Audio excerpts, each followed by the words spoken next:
Welcome to YGTV and YG One-on-One, written by FlexScripts. I'm your host, Paul M. Neuberger, CEO and founder of the Young Guns Movement. On YG One-on-One, I bring CEOs, business leaders, and more to the set right here at Serendipity Labs to discuss who they are, what they do, and how the heck they got here. YG One-on-One, written by FlexScripts, is just one of 4 shows here on YGTV, our very own channel designed to help you grow and succeed in your career, business, and life. If you haven't yet clicked the subscribe button, the heck's the matter with you? Do so below and don't miss a single episode of YGTV. If you're on the go, you can also listen to this episode on the Young Guns podcast. My guest today is Eric Weishar, president of Breckenridge Landscape. From humble roots starting as a temp laborer, then working over the next decade as a landscape designer, Eric has built one heck of an impressive career, thanks to skills in business operations and unwavering personal philosophies. Please join me in welcoming Eric Weishar right here on YG One-on-One after this very short break.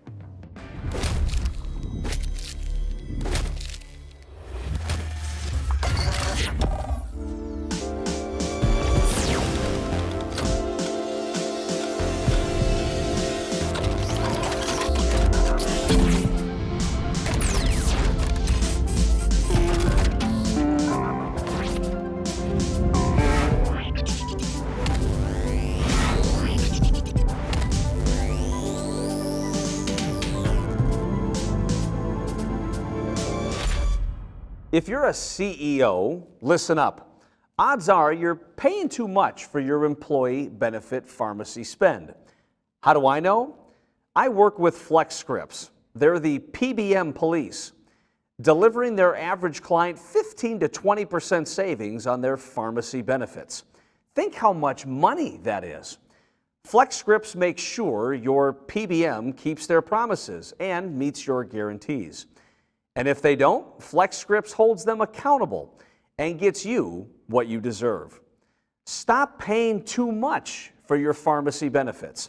Get FlexScripts, the PBM police, on your side. Start the conversation today at flexscripts.com. That's flexscripts.com. For more than 80% of families, today's medical billing practices are confusing. At HPS, our goal is to improve the healthcare experience for the patient by making medical bill payments less stressful. In Wisconsin, that's all made possible by our comprehensive independent healthcare provider network. We simplify billing and lower costs for everyone involved in healthcare and offer various ways for individuals to pay without breaking the bank.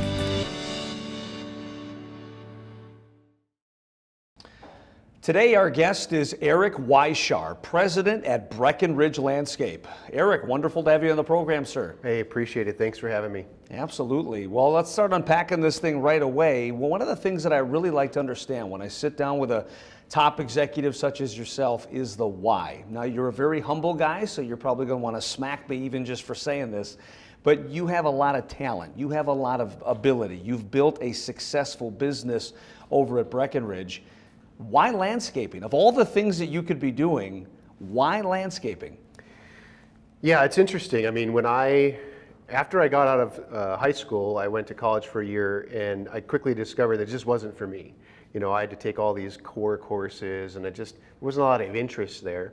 So that lasted about a year, and my parents said, listen, you got to get a job. And my family came from a manufacturing background. That's where my dad worked. So they suggested I go work at a factory, and I just didn't like that. I liked working outside. I liked working with my hands. I liked building things. So I went and got a job at a landscape company where I ended up working for about 3 years. And after 3 years of digging holes and doing all the grunt work, I found that I still enjoyed it, but I had a real interest in the design aspect of it.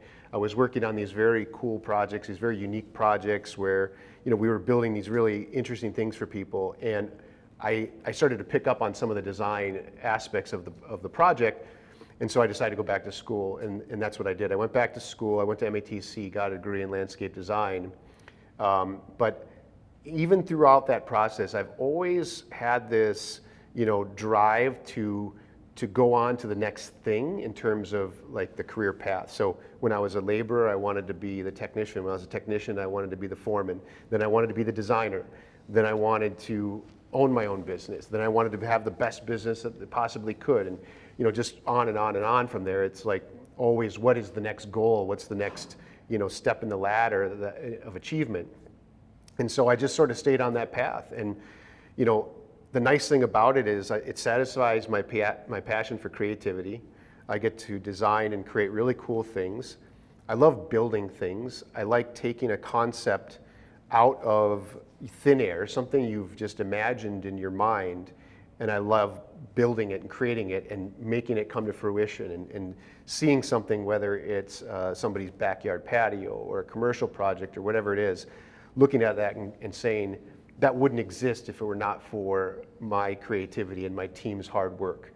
And so, I think that transcends all industries and all careers. It's just where I ended up. I like being outside, and I just like working with my hands, and so this satisfied all of those boxes. Where does this drive come from? This insatiable need to keep going, this insatiable need to keep doing better. And the reason I ask is because this is something that I don't want to say struggle with, but if there's a knock on me, I am very rarely satisfied and I am very rarely content, which now the entrepreneur in you and I are going, well, that's a good thing, right? We got to keep growing. But deep down on a personal level, if you're never satisfied, if you're never content, that can also have some negative potential consequences if you're not careful with that. So where did your drive come from? Is that just something that manifested itself in you? Did you have influences in your life that you kind of picked that up from? Tell me where that originated.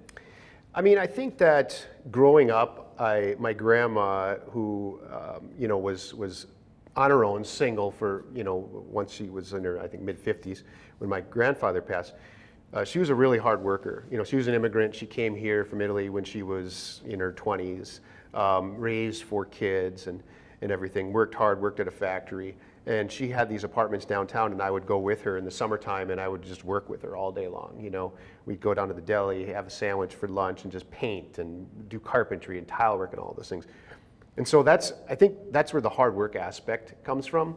But I think, when people move forward, at least for me, I think it's somewhat innate in all of us to want to improve our situation constantly. And the way to improve your situation, there's a few different ways to do that. One is to, go down the wrong path, which is, become a criminal, right? That sounds like a fun path. Right? Like if you want a new car, I suppose you could steal it, right? But that's the wrong way to go about that. But if you want a new car, the other path would be, we'll work for it, achieve something, get a job, get a better job, advance in your career, move forward. And I think part of that really comes down to self-awareness. Everybody has the ability and the capability to be self-aware, to understand what you're good at, to understand where your passions lie. Not everybody is meant to be an entrepreneur. Right now, being an entrepreneur is cool, and everybody wants to, put that in their Twitter handle and their byline and everything. But not everybody's really cut out for it, because it's just not, Gary Vee, he says it best. He says clouds and dirt. It's like everybody wants to live in the clouds and have this wonderful idea of creating this really cool thing or this big business, but the majority of what you do is in the dirt. You're making these low-level decisions and having to deal with these low-end problems that, they pop up every day, but that's how you get there. So I think, one, being aware of what you're good at and allowing yourself then to manifest that by choosing whatever career path that is, like if it's landscaping or if it's technology-based or construction or electrician or whatever it is. If you're self-aware, you understand, maybe I'm not an entrepreneur. Maybe I just want to, have a decent job, take care of my family, retire and go golfing for the rest of my life. That's perfect. There's nothing wrong with that. But I think it just comes down to self-awareness. And for me, I just love building things. So when I was done physically building things out in the field, I wanted to build a company, because that's, there's still a lot of hard work that goes into that. It's just different, mostly in front of a computer screen instead of on a shovel, but it's the same process and the same concept. It's still hard, it still takes a lot of effort, but there's also still something very rewarding at the end of it. Yeah, boy, just listening to you talk, my biggest regret is that we only got about 30 minutes to unpack all this stuff. Man, I think we should switch seats here at some point, Eric. There's a lot of really good information there. Of all the things that you said, let's start here. So you talked about hard work. Now, I am not going to come down on hard work. I understand the value of hard work, just what a absolute necessity that is for any individual to be successful, for a company to have a lot of success. But you hear this debate from time to time, work smarter, not harder. Where do you sit on that fence? Because I understand the need to work hard, yep, but then you also have that crowd that says hard work is good, but if you can be more efficient, if you can be more effective, you can just be more intelligent with how you run your business or how you conduct your day. So if you had to pick one side of the fence, work harder, work smarter, what side are you on? How do you feel about both of those issues? I think it's, I sort of reframe it actually, and I like the concept of being efficient. So there are some people that need 8-9 hours of sleep a night. They just do. They function better when they have a good night's sleep. There's some people that are perfectly fine with 3-4 hours. Everybody wants to frame everything in terms of black or white, but I think that there's a lot of gray area in between there. So how I think about it is, what do you need to do in your life? How do you need to structure your day, your week, and your life in order to maximize your efficiency, knowing how you operate as an individual, right? So if I'm somebody that needs a lot of sleep, or if I'm somebody that maybe needs to take 2 or 3 days a month just away from my job or my business to, sort of recalibrate and refocus, then that's what you need to do. I think a lot of people sometimes fall into the trap of, they keep hearing, well, you got to work hard if you want to be successful. And while that's true, that doesn't mean just constantly grinding to the point where you're no longer efficient and you're no longer effective because you're just worn out.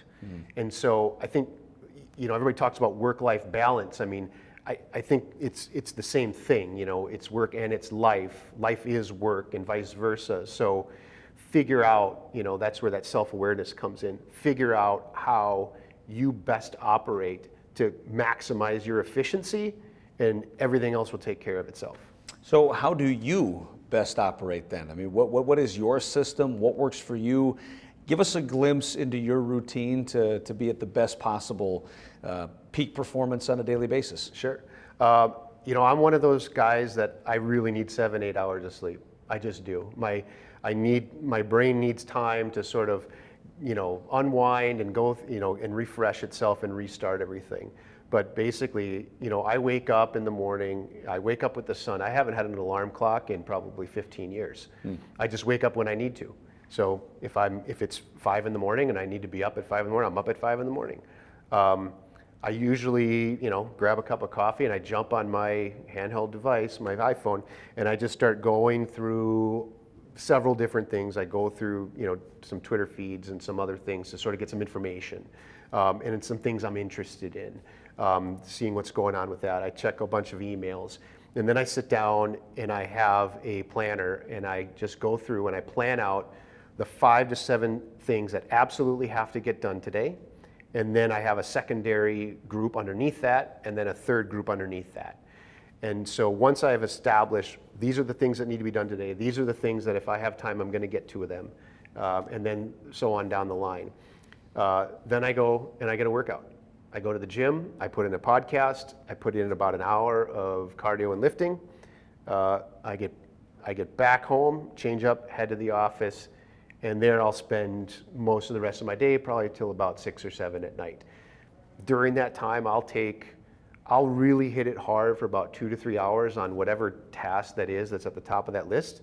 And then I'll take a break. I'll take 15 minutes. I'll just get up, walk around, grab a drink of water, whatever I need to do, and then come back and either start on the next task or complete the one that I was working on. But I try to segment my day in those parts, because I find that for me, when I'm highly focused on that one task and I just hit it hard for 2-3 hours, I can usually get it done. Then I can take a break and move on to the next task, rather than wandering around on 10 to 15 different tasks and getting pulled in all these different directions from all these different people. That's that's how I find I get a lot done in a very short period of time. Yeah. One of the things that I want to dive a little bit deeper on is when you talked about this notion of self-awareness. I think the notion of self-awareness makes for a good bumper sticker. I think a lot of people would agree that, yeah, I need to be more self-aware. That's the what. Let's talk about the how. How does somebody become more self-aware? Hey, I talk too much. Hey, I'm kind of annoying. Hey, I'm a bit of a jerk in the office. I mean, I don't think people are readily going to admit that necessarily. So how does somebody become more self-aware? Sure. I think there's two ways to do it. Number one, you got to be quiet. Stop talking. Well, then I'm screwed. Yeah, so I mean, you have to take time. If you're talking, what you're doing is you're thinking about what you want to say and the information you want to, convey to somebody. So you can't be self-aware. It's just impossible because you're thinking about the other person and you're trying to read them and you're trying to get a read on what their questions they may ask. So you have to stop talking for a while and you just have to listen and just sort of absorb what's going on around you, absorb your surroundings, listen to everybody and what they're saying. But number two, I think you have to allow your mind to settle. And what I mean is there's different ways to do it. For me, that's why I'll go to the gym and just listen to a podcast because it sort of plays in the background for me. And I'm not talking because I've got earbuds in. There's no one there to talk to, or at least no one that wants to listen to me. But I'm in motion and I'm doing something. And I'll pick up on certain things that are said in the podcast or certain things I hear, and all of a sudden all these different ideas will pop up. And it allows you time to self-reflect. That I do a lot of it at the gym, or I'll do a lot of it in the mornings. If it's nice out, I'll go out on the patio and I'll just sit in silence and I'll focus on listening to the sounds of the birds or whatever the case may be. Listen to the traffic noise, whatever it is, but let your mind settle down and then sort of take an outside look at yourself and think through, like reflect on your day or your week and the interactions you had with people. And you got to put a little bit of work in. You really got to think about yourself and how you reacted, what you did with your week. And then you have to recognize, this was probably a poor choice. That's something I need to work on. And then from there, you're gonna have to set forth like a plan of action. Maybe you need to write it down. Maybe you need to set yourself a reminder in your phone. Maybe you need to journal it, whatever it is. Once you recognize something that you want to work on, then you need to set forth in motion some sort of plan to work on it. Doesn't mean you fix it right now, here and there. It may be something that you have to work on for months or a year or two, but it starts with recognizing it. And until you do that, there's no working on anything. Yeah, but how counterculture of an idea is that though? Because when you look at something like social media, just go on your LinkedIn feed for 15 minutes and you see people saying, rise and grind, hustle, just fill your calendar full of stuff, do, never stop accomplishing. I mean, this is a noisy world. It's a confusing world. Our calendars are just overflowing with things we need to do personally and professionally, and we're going to get to this in a minute, but one of the things that I admire about you is when we talked earlier about your study of religion. I want to unpack that a little bit more. My faith is very important to me, and when I started to have a bit of a breakthrough with respect to my prayer life, first, I would always treat prayer as a monologue. Hi God, it's me, blah, blah, blah, bye, see you later. Instead of a monologue, prayer is a dialogue. I need to invite him into the conversation, but then not only that, it's biblical. God doesn't speak in a roar, God speaks in a whisper. How am I going to hear somebody speaking in a whisper if I'm talking all the time? If I'm going from this to this to this, going to bed and waking up and doing it again? Talk to me about the science or the skill of just being quiet, of being still. And how hard is that? I mean, I hear you say that, and I agree with you. I'm getting nervous and itchy just listening to that. What do you mean, be still? I'm going to sit on my patio and listen to birds? I got money to make. I got calls I got to do. Sure. So talk a little bit about the science and the art behind just being still, being quiet, and why that's, how somebody can start doing that in their own life. Well, I think when you tell somebody that you have to be quiet, you have to listen, you have to allow your mind to settle, the first thing to think about is, oh, you want me to meditate? Well, sure. I mean, you can, right? That's one way to do it. And for some people that works, and there's many different ways to do that. You can do an online course. You could read a book about it. You could go to a class, whatever. Someone could teach you how to meditate. But there's little micro meditations in everyone's daily life. So obviously, 2020 notwithstanding, we spend a lot of time in our vehicles. We travel a lot. I had to drive to get here. Well, okay, in the 15 minutes it takes me to get from, my office to here, to the studio, there's a lot of time, I don't turn anything on. My phone is off, the radio is off, and the car is absolutely silent. And in that silence, a lot of times, all of a sudden my mind will sort of open up and I'll start to, like you said, you'll start to hear, God speak to you. I'll start to hear myself and go, okay, you know what, this is something I really need to think through. There's a decision that I need to make, let's just say. And so I need to think that through. And something that I do, which I've been made fun of for in the past at places that I've worked, but I've also been told it's a sign of genius, is I talk to myself a lot. I'll sit in the car and I'll just talk to myself, because now it's like I'm having a conversation with myself about whatever it is, whatever decision that I'm trying to ferret out, or whatever concept I'm trying to think about. And it just helps get those thoughts out there and extracted, and just to hear them. But I think it's very important to not just think about, to take the time, and wherever that time is, if it's at the gym, if it's driving in silence in your car, if it's in the morning when when the rest of the family's asleep and you just need to sit on the patio. I think it's an important exercise for everybody to take the time to think deeply. And what I mean is, think about your faith, right? Think that through. You have to make the time to do that. If you don't, you never will, right? You'll never get beyond the face value of whatever your faith is. So if your faith, let's just say if you're a Catholic and you go to church on Sundays, once that church is over, if you don't take the time to think deeply through all of that you just took in there, it's over. Like, you're done. You haven't really done anything except gone through the motions. And so I think that applies to everything in life. So whether it's your career, whether it's your physical health, whether it's your family or your faith, if you don't take the time to think deeply about the concepts that surround whatever that is, then you're really just going through the motions, and you're wandering aimlessly. You're a ship. You're floating around. You don't have any sails. You don't have a rudder. You don't even have a motor. It's just the ocean's just taking you wherever it takes you, and that's just not. I just don't think that's a healthy way to go about things. Yeah, well, listening to you say that now, admittedly, I don't feel so bad about myself, because just like you get teased for maybe talking out loud, you were brave enough to admit that to our audience. So here's something I'll admit to you. I read out loud, and I read everything out loud. If I'm reading the paper, I'm reading it out loud. If I'm reading an email, I read it out loud. And what sucks is I'm an international keynote speaker. I'm on a plane a lot. How the heck am I going to read out loud on a plane? Yeah. I'm still trying to work on that one. But I kind of like you. I just, part of the reason I do that is it just allows the information to get into my brain in multiple different avenues. I'm not just absorbing the information, I'm also hearing myself say it, and it just, it's almost like I process it a little bit. So we're both in the oddball society, you and I, which is really kind of nice. Yeah. One of the other things that I'll admit is, I mean, we've been connected for a while, but one of the things that I think I underestimated about you is what a deep thinker you are.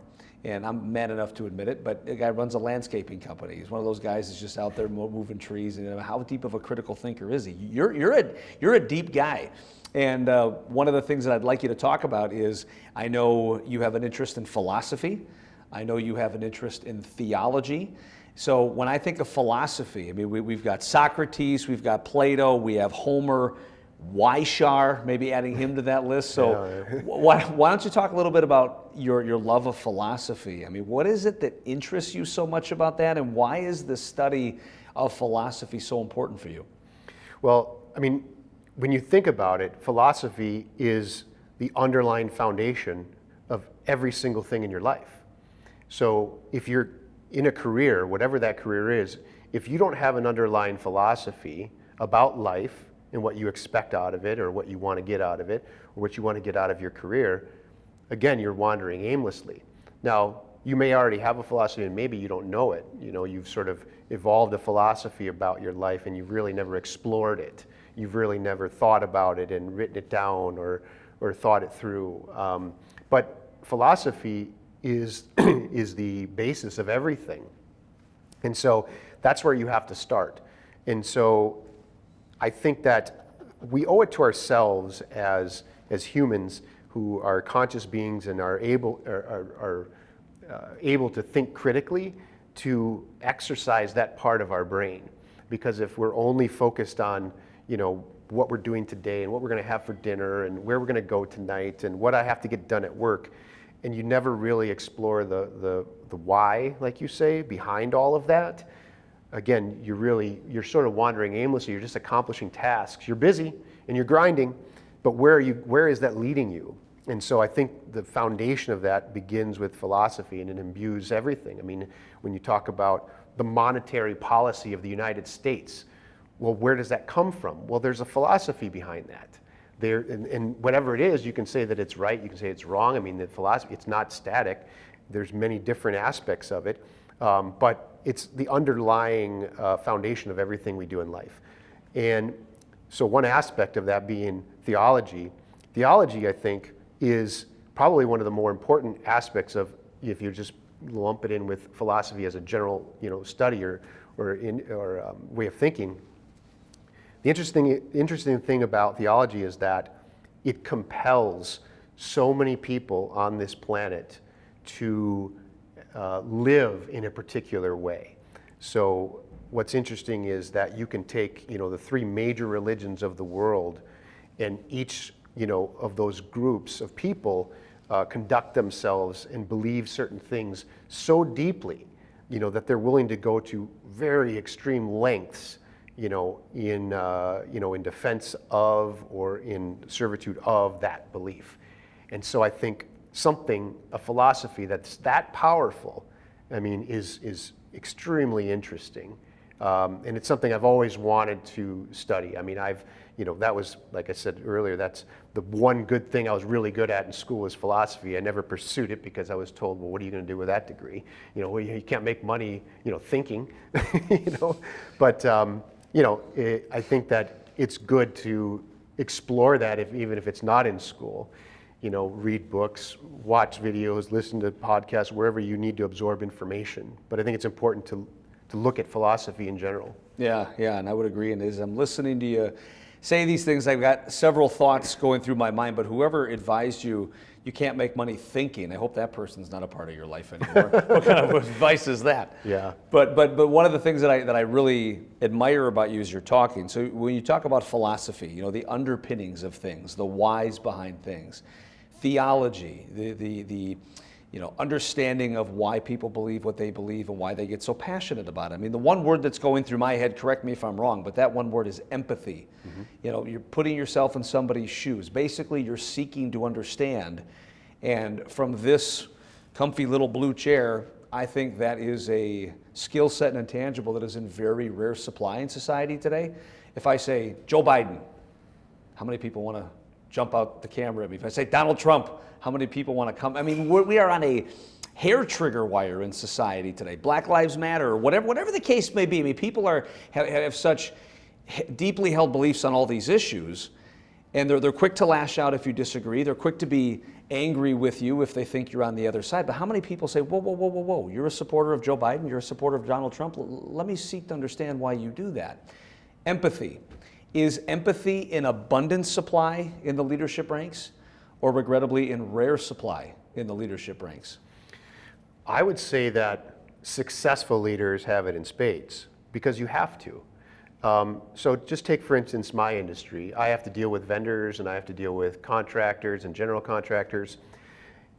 My ability to understand where they're coming from and why they're asking of me what they're asking of me, or why they're maybe angry at me for something, or why they really need me to do something, my ability to understand that will allow me to be infinitely more successful than somebody who simply reacts to what is being foisted on them.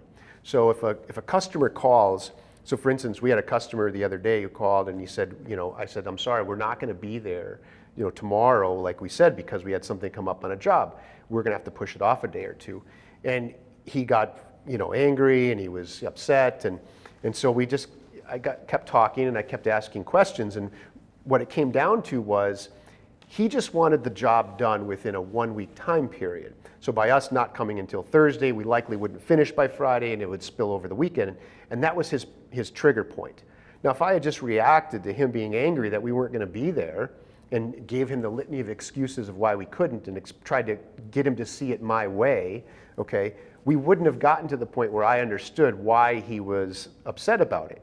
And so the solution was, well, no problem. How about if we just start the following Monday instead, if that's okay, and then we make sure we get it complete in 1 week's time for you, because that seems to be the most important thing for you. And he said, that's great, that's fantastic.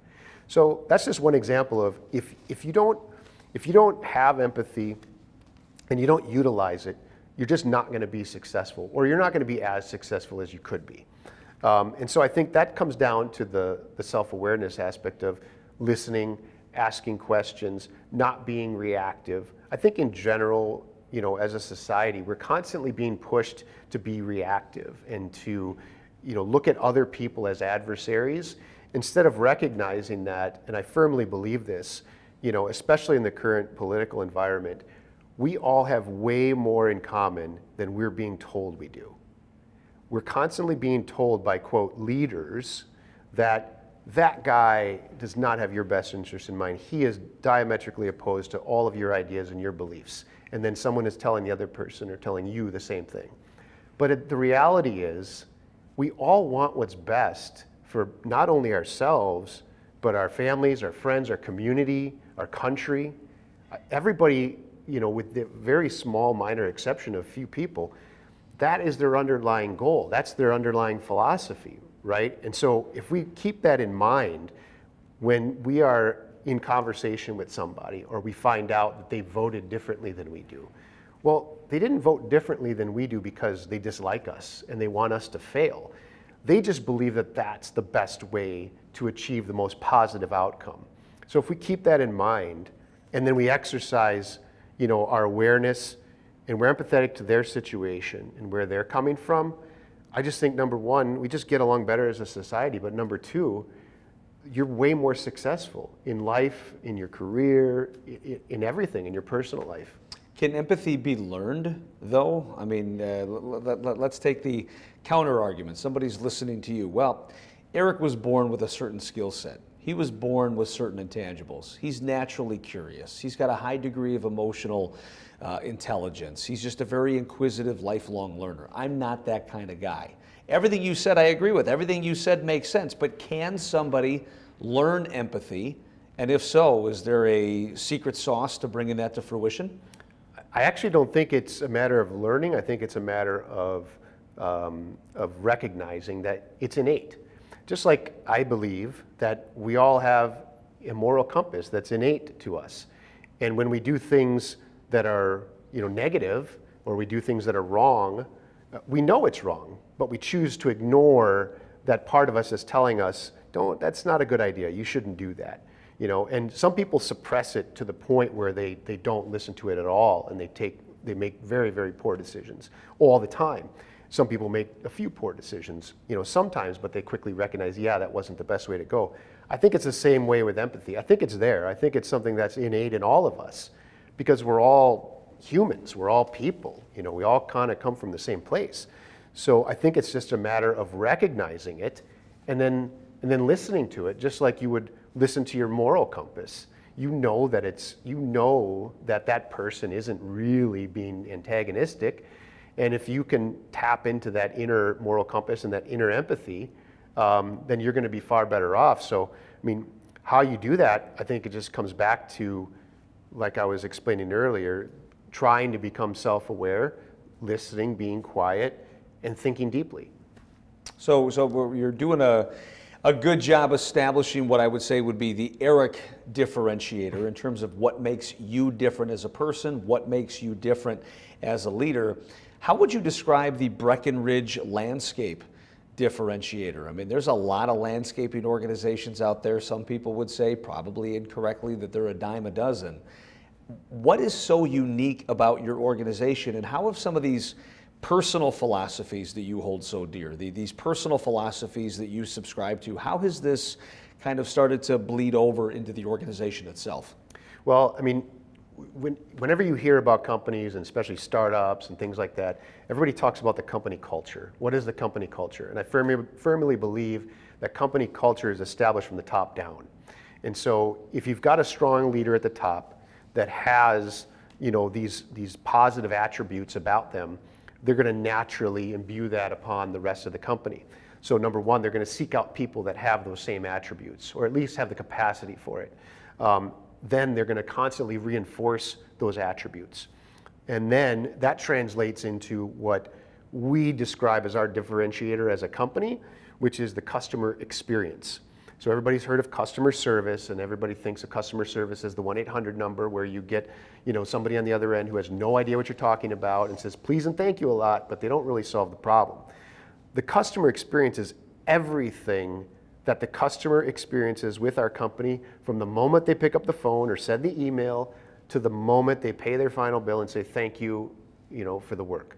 And everybody that interacts with the customer along the process has to be on board with that philosophy.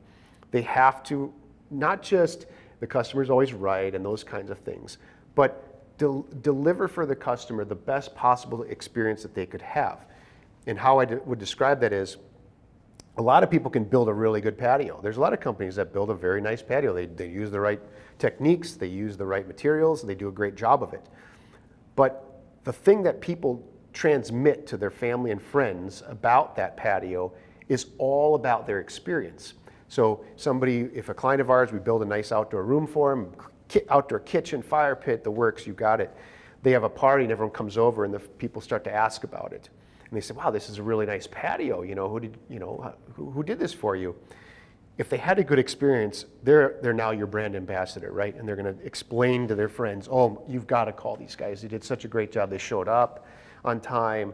They were courteous. They didn't leave trash all over my yard. They were just so fantastic. You really need to talk to them. The opposite would be, yeah, it's a nice space, but it took twice as long as it should have. And the crew, they left bottles and cans everywhere every night I had to clean up, and it just, that's it. That's where you win or lose the job, right there. Mm-hmm. And so I think when you have a team, the whole team, from the salesperson, the secretary, the accountant, the field workers, the driver, when everybody buys into that philosophy and that mindset that I want to make this person happy, and that doesn't mean just throw freebies at them or anything. That just conduct yourself in not only a professional manner, but in an empathetic, like you understand if they're upset about something, well, let's see if we can fix that for you. When you can establish that culture in a company, you're unstoppable. I would agree. When we talk about unstoppable, I think you would subscribe that, and you had kind of alluded to this, always moving forward, always growing, always learning, and it seems like you're always seeking out some new additional information. So what is it that you would say in a moment of vulnerability, I guess, what is Eric Weishar working on with respect to himself? You've obviously got talents in a lot of areas, skill sets in a lot of areas, but what areas with respect to your own personal, professional development would you say you're working on right now, and why? I would say, this is going to sound bizarre, but putting myself first. For so long I've put the business and the company and my team and my customers and everybody first. Whatever I had to do, whatever sacrifices I needed to make, whether that was time, time with the family, going to kids' sports, whatever the case may be, or monetary sacrifices. I don't live in a big mansion, I don't drive a fancy car. But at some point, I recognize that if I'm not healthy, okay, if I'm not in good physical health and good mental health and good financial health, what good am I doing the company really? It's the concept of when you're on the plane and they tell you to put your mask on first before the kid. Mm-hmm. Because if you pass out, well, no one's going to put the mask on the kid, right? So you have to do that. And it sounds counterintuitive. It sounds selfish. Like, what do you mean you're focused on yourself? Well, if I'm healthy and I'm mentally strong and I, have taken care of myself, I'm in a much better position to take care of the people that are relying on me, whether that's family, friends, or people that work for me. One final question, because what I don't want people to do that tune into this program is I don't want them to see someone like you and say, wow, it's easy for him to say that he's successful. It's easy for him to say that he's talented. It's easy for him to say that he's, got a certain unique set of intangibles or skill sets that I don't possess. Yeah, I call it like the Iceberg Theory, which I'm sure you're familiar with. I mean, if you're a successful business owner, a successful entrepreneur, the rest of the world sees that 1% of the iceberg that's above the water. I want that. I want to be like that guy. What they don't see is the 99% of that big block of ice underneath the water, the sleepless nights, the financial sacrifices, the marital strife. They don't see any of that kind of stuff. So can you think of a point in your life where you doubted you were going to be successful? Like, was there a moment in your life where you said, maybe this isn't going to work? You know what? Maybe this challenge is a bridge too far. Can you describe that, and how were you able to push through that? Every morning, every day, every week. It never ends. There's no tipping point. I mean, there's a tipping point where you recognize that maybe if you were, you started a company, that you recognize that, a friend of mine's dad once asked me, he said, are you at the point where one bad project or bad client, won't take you down? Okay, so that's sort of the tipping point where yeah, okay, we'll be okay. But there's a million other things that can go wrong. And so I think that for me, if it happens all the time. There's days, where a whole bunch of things go wrong, and I think to myself, boy, is this really worth it? Is this really going to work? And that you have to have that vulnerability, because everything in this world is temporary, and so you have to recognize that, and you have to be okay with it, and you have to be comfortable with it. But the other thing I would say is, if you're not thinking that every day, every week, if you don't have that thought often enough that, boy, this may fail, then I would say that you're not pushing yourself enough. You're not innovating. You're not going beyond your comfort zone. And if you're not going beyond your comfort zone, you're not going to grow. And eventually you're going to contract, and things are going to shrink, and it's not going to be successful. So I have those thoughts all the time, every day. I mean, I say that tongue in cheek a little bit, but it's like often enough. So there really wasn't ever a moment where that happened and then I overcame it. It's something you have to overcome all the time. Yeah, well, one of the things you had said in an earlier question, in terms of what you're working on from a professional development perspective, is maybe you've been putting others first for a long period of time. Well, I can tell you, I'm glad you put Young Guns first today. I'm glad you put our audience first. There's a lot to Eric Weishar. You're a blessing to your organization. You're touching a lot of lives on a regular basis. And I'm just very grateful that you took some time to share your words of wisdom with us. I learned a lot. I know our audience did too. So really appreciate you having on the program today, my friend. Well, thank you. I mean, I love, meeting people and talking with people and having new experiences. So I appreciate you having me on. Absolutely.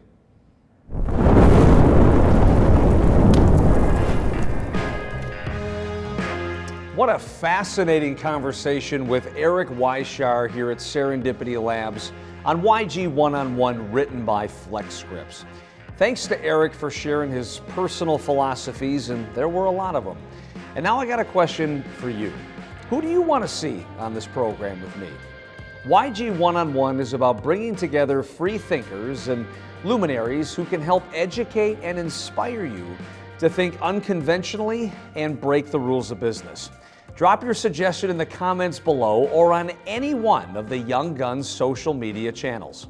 Speaking of social media, just a friendly reminder to follow the Young Guns movement on Facebook, LinkedIn, and right here on YouTube. We also distribute our shows as podcasts, so go ahead and give us a listen during your commute, workday, or when you're doing yard work in the backyard. Thanks again to Eric Weishar, president of Breckenridge Landscape, for sitting down with us here today on YG One-on-One. As always, I'm Paul M. Neuberger. We'll see you next time.